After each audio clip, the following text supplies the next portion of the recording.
वर्णन कर रहे हैं श्री सूत जी महाराज, रुद्र संगीता सुना रहे हैं। भगवान रुद्र जो क्षणे रुष्टा क्षणे तुष्टा, रुष्टा तुष्टा क्षणे क्षणे, एक क्षण में रुष्ट हो जाते हैं, एक क्षण में संतुष्ट हो जाते हैं। शिवलिंग के रूप में भी वही हैं, सकल रूप में भी वही हैं। यानी भक्तों के लिए बड़े सहज भगवान शिव बन जाते हैं। तुम जैसे चाहो वैसे मैं तुम्हें प्राप्त हो सकता हूं।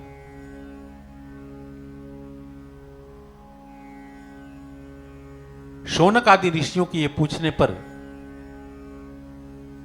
सूत जी ने बताया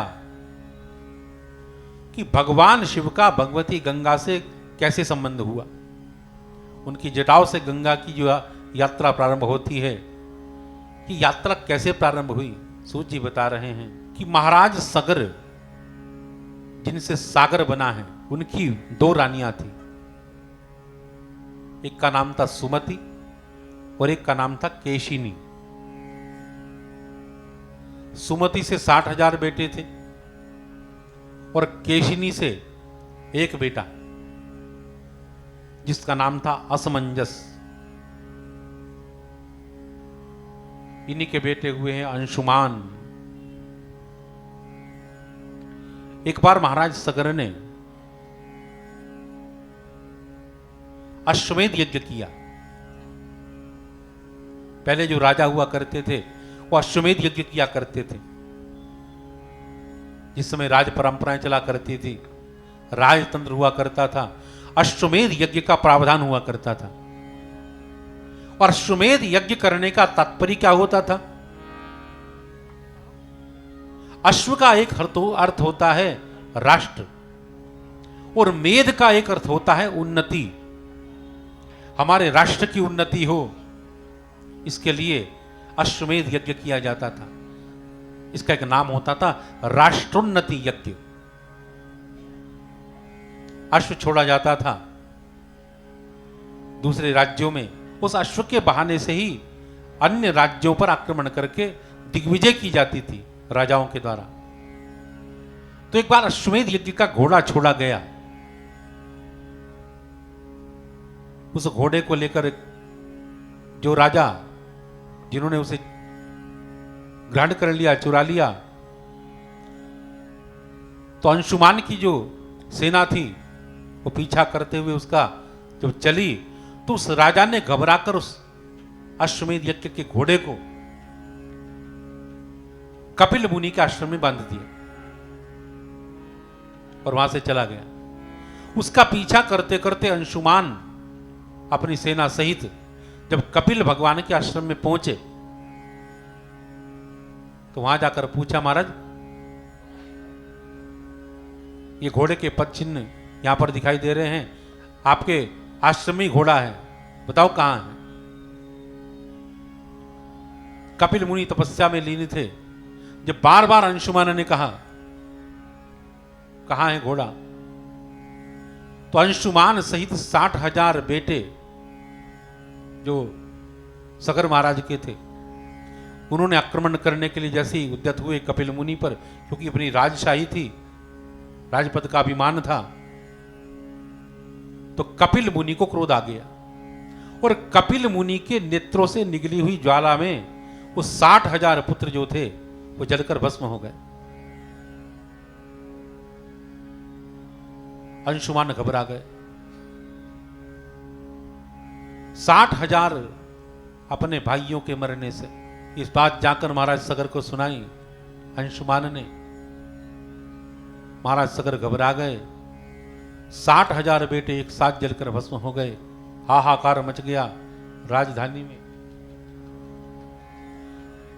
उस समय प्रश्न पैदा हुआ कि अकाल मृत्यु ये मरे हैं, दो अकाल मृत्यु मरता है, उसकी गति कैसे हो, आत्मा को शांति कैसे मिले। तो जो पुरोहित थे वो कहने लगे कि यदि इन 60,000 आपके बेटों की अस्थियां गंगा में प्रवाहित हो जाएं तो इनका कल्याण हो सकता है, उद्धार हो सकता है। महाराज गंगा कहाँ है? कि भाई गंगा तो स्वर्ग में है, फिर गंगा को कैसे लाया जाए। अंशुमान कहने लगे कि मैं गंगा को लेकर आऊंगा। कैसे लाओगे? कि तपश्चर्या के द्वारा। अंशुमान ने तपस्या प्रारंभ की भगवती गंगा को प्रकट करने के लिए, परंतु पूरा जीवन महाराज अंशुमान ने लगा दिया, गंगा नहीं आई।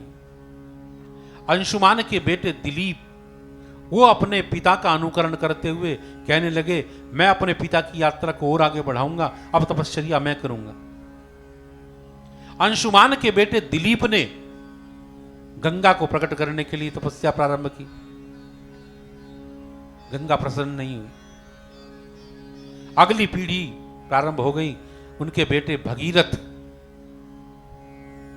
उन्होंने गंगा जी के लिए तपश्चर्या प्रारंभ की, प्रार्थना की गंगा को प्रकट करने के लिए। और ऐसी अद्भुत और विकट तपस्या महाराज भगीरथ ने की कि गंगा जी द्रवित हो गई, प्रकट हो गई भगीरथ के समक्ष और कहने लगी, भगीरथ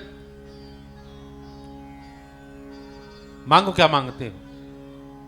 भगीरथ ने करबद्ध होकर कहा कि देवी, मेरे 60,000 पूर्वज कपिल मुनि के शाप से जलकर भस्म हो गए हैं, उनकी राख पड़ी हुई है कपिलाश्रम में। आप धरती पर आ जाएं मेरे पूर्वजों का उद्धार करने के लिए। इसलिए हमारी पीढ़ियां, पीढ़ी दर पीढ़ी आपकी तपस्या करते आ रहे हैं पूर्वज। यही प्रार्थना करने के लिए मैं आपकी तपस्या कर रहा हूं, आप पधारिए धरती पर। भगवती गंगा हंसने लगी, मुस्कुराने लगी और कहने लगी, भगीरथ तुम शायद जानते नहीं हो मेरा वेग कितना भयानक है। तुम्हारी तपस्या से तो प्रसन्न हूं, परंतु यदि मैं अपने वेग के साथ स्वर्ग से आऊंगी तो जानते हो इस धरती में छेद करके मैं पाताल आदि लोकों में चली जाऊंगी। ये धरती कैसे मेरे वेग को धारण कर सकती है? भगीरथ ने पूछा, देवी आप ही बताइए, इसके लिए मैं क्या कर सकता हूं? कौन आपके वेग को धारण कर सकता है? गंगा जी कहने लगी, भाई मेरे वेग को धारण करने की यदि क्षमता थोड़ी सी किसी में है तो भगवान शिव में है।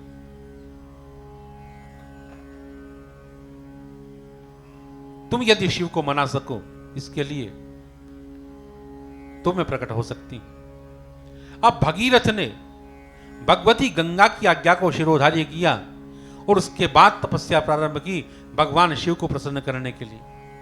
लेकिन शिव को प्रसन्न करने के लिए भगीरथ को बहुत लंबे समय तक प्रतीक्षा नहीं करनी पड़ी।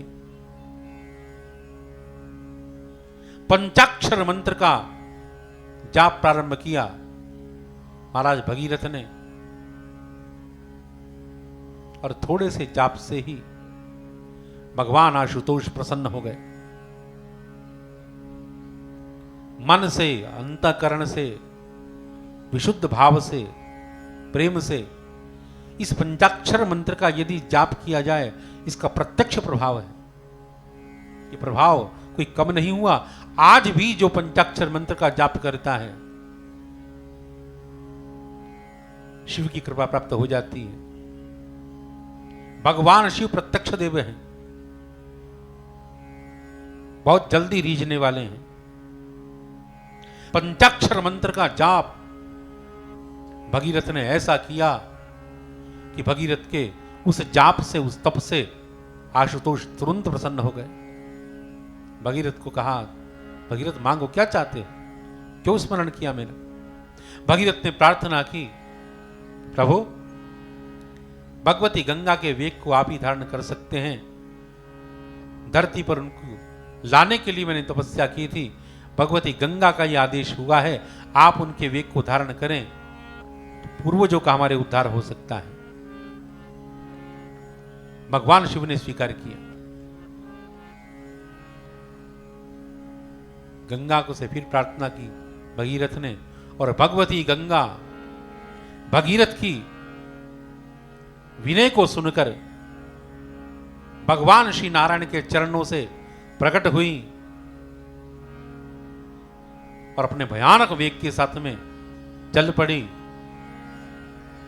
चंचल गति से नृत्य करती हुई भगवान शिव खड़े हो गए, अपनी जटाओं को खोल दिया और बड़े अभिमान के साथ में, बड़े अहंकार के साथ में नृत्य करते हुए गंगा ने भगवान शिव की जटाओं में अपना स्थान बनाया।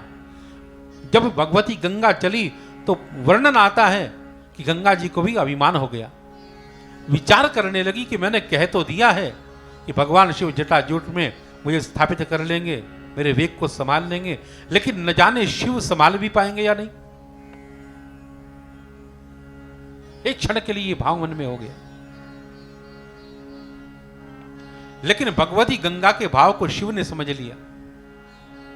जैसी गंगा जी भगवान शिव की जटाओं में आई, भगवान आशुतोष ने अपनी जटाओं को इस तरह से उलझा लिया कि गंगा जी उलझ कर रह गई। शिव की जटाओं में तो पहुंच गई, लेकिन बाहर निकलने का रास्ता नहीं मिल रहा भगवती गंगा को। अब भगीरथ ने प्रार्थना करनी प्रारंभ की भगवान शिव की। फिर प्रसन्न हुए आशुतोष और गंगा को रास्ता प्रदान किया। भगवान शिव की जटाओं से तब गंगा निकली और आ गई धरातल पर। केवल भगीरथ के 60,000 पूर्वजों का उद्धार करने के लिए नहीं, अपितु हम सबको कृतार्थ करने के लिए, पूरी भारत भूमि को कृतकृत्य करने के लिए गंगा का आगमन हुआ। गंगा सप्तमी के दिन इस पृथ्वी पर भगवती गंगा आई, चल पड़ी। आगे आगे भगीरथ चल रहे हैं और पीछे पीछे गंगा चल रही है। भगीरथ का अनुगमन करते हुए भगीरथ की तपस्या से प्रसन्न होकर गंगा धरती पर आई तो गंगा का एक नाम हो गया भागीरथी। कहते हैं कि हरिद्वार में जब गंगा आई, सप्तऋषि तपस्या कर रहे थे। गंगा अपने वेग से चली, सोचा बहाकर ले जाऊंगी इनको अपने वेग से, परंतु उनकी तपश्चर्या थी कि गंगा को रास्ता नहीं मिला। अंत में गंगा ने उन ऋषियों को कोई कष्ट ना हो इसलिए 7 धाराओं में अपने आप को विभक्त कर लिया और सप्तऋषि आश्रम से गंगा 7 धाराओं में विभक्त होकर चली। जन्नू ऋषि तपस्या कर रहे थे, उनको बहाकर लेकर चलने के लिए गंगा जब चली तो जन्नू ऋषि ने अपने अंदर गंगा को समा लिया, पान कर लिया। गंगा अंदर ही समा गई। आगे भगीरथ जा रहे हैं, भगीरथ जी ने पीछे मुड़कर देखा तो गंगा नदी तो है ही नहीं। धरती के ऋषियों को प्रणाम किया गंगा ने और प्रार्थना की जन्नू ऋषि से, हे देव मुझे स्थान दो। तो अपनी जंघाओं से जन्नू ऋषि ने गंगा को प्रकट किया। जन्नू से प्रकट हुई गंगा, नाम हो गया जाह्नवी। इस तरह से धरा को कृतकृत्य करते हुए गंगा नदी जाकर सागर में विलीन हो गई। बोलो गंगा मैया की जय।